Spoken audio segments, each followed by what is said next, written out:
আসসালামু আলাইকুম। সবাই কেমন আছেন? আশা করি আল্লাহর রহমতে ভালো আছেন।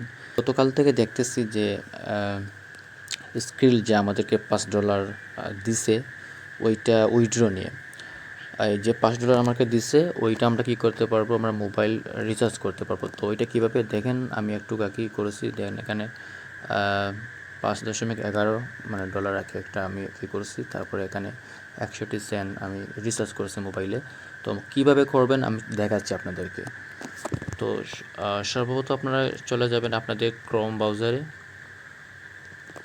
তো আপনারা আপনাদের ক্রোম ব্রাউজারে আসবেন। একটু লোড হচ্ছে।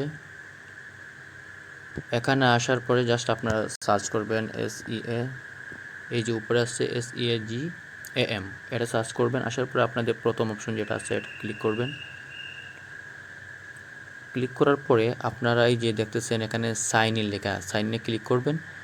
তো আপনারা কি করবেন, সাইন ইনে আসার পরে এখানে সাইন আপ, আপনারা একটা জিমেল আর পাসওয়ার্ড দিয়ে জাস্ট সাইন আপ করে দিবেন। যেহেতু আমার এখানে সাইন ইন করা আছে তাইলে আমি সাইন ইন ক্লিক করব। ক্লিক করার পরে এখানে আপনার জাস্ট একটা ইমেল আর পাসওয়ার্ড আপনার নিচে দিবেন। এই যেখানে আমার এখানে ইমেল আর পাসওয়ার্ড দেয়া আগের ছিল। তো এরকম করার পরে আপনাদের সামনে এরকম আসবে। আপনারা এই যে 3 বাটনে ক্লিক করবেন। 3 ডটে ক্লিক করার পরে এই যে মোবাইল রিচার্জে ক্লিক করবেন। মোবাইল রিচার্জে ক্লিক করার পরে এখানে আপনার নাম্বার দিবেন, যে আপনি যে নাম্বার দিতেছেন এই নাম্বারে আমি টাকা নিচ্ছি, সো এই নাম্বারটা আমার দেয় এখানে বাংলা সিলেক্ট করবেন।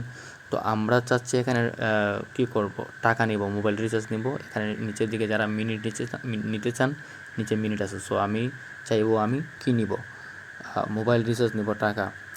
তো এখানে আসার পরে আপনারা কি করবেন, এখানে দেখবেন যে আপনার যাদেরকে $5.77 দিছে আপনারা এখানে 410 যেটা এটা সিলেক্ট করবেন। আমি দেখাই,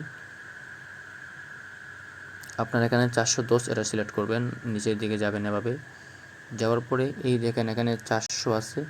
আচ্ছা, আপনার 400 যেটা আছে এটা সিলেক্ট করে দিবেন। আমি এখানে সিলেক্ট করলাম এটা। আসার পরে নিচের দিকে আসবো। নিচের দিকে আসার পরে প্লে নাও এটাতে আমি ক্লিক করব। ক্লিক করার পরে আপনাদের সামনে এরকম আসবে। ধরলাম এই যে এখানে স্কিল সিলেক্ট করে দেবেন, পেপাল আছে আর কত কিছু আছে। সো আমি এখানে স্কিল সিলেক্ট করছিলাম। তো এখানে কনফার্ম করবেন। করার পরে আপনারা যে পে নাও ক্লিক করবেন। তারপরে আপনাদের সামনে এরকম আসবে, মানে একটা লোডিং হবে। লোডিং হয়ে ডাটা আপনাদেরকে স্কিল যে অ্যাকাউন্ট আছে না ওইখানে নিয়ে যাবে। তো আমি যেহেতু একটু আগে উইথড্র করে দিয়েছি, এই দেখেন এভাবে আপনাদেরকে দেখাবে। তো আপনারা কি করবেন, ওপেন স্কিল অ্যাপ এটাতে ক্লিক করবেন। এরকম এই যে আপনাদের সামনে এরকম আসবে, এই যে এরকম আপনাদেরকে দেখাবে। আপনারা কি করবেন, আমি তো তুলে ফেলছি, জাস্ট এই যে এখানে কনফার্ম আসবে, এখানে যে অ্যাড মানি লেখা কনফার্ম আসবে। আসার পরে আপনারা যে আপনাদের যে স্কিলের যে পিন নাম্বার আছে পিনটা দিলেই আপনাদের এখানে রিচার্জ চলে যাবে। সো ভিডিওটি এই পর্যন্তই। আশা করি সবাই বুঝতে পারছেন ব্যাপারটা। এটা আসলে মোটেও কঠিন কাজ না। আর আমি আগে বলতে ভুলে গেছি, এটা পিসিতে আপনি পারবেন না, আপনি মোবাইল থেকে করতে পারবেন রিচার্জ। ওকে, সবাই ভালো থাকবেন, সুস্থ থাকবেন।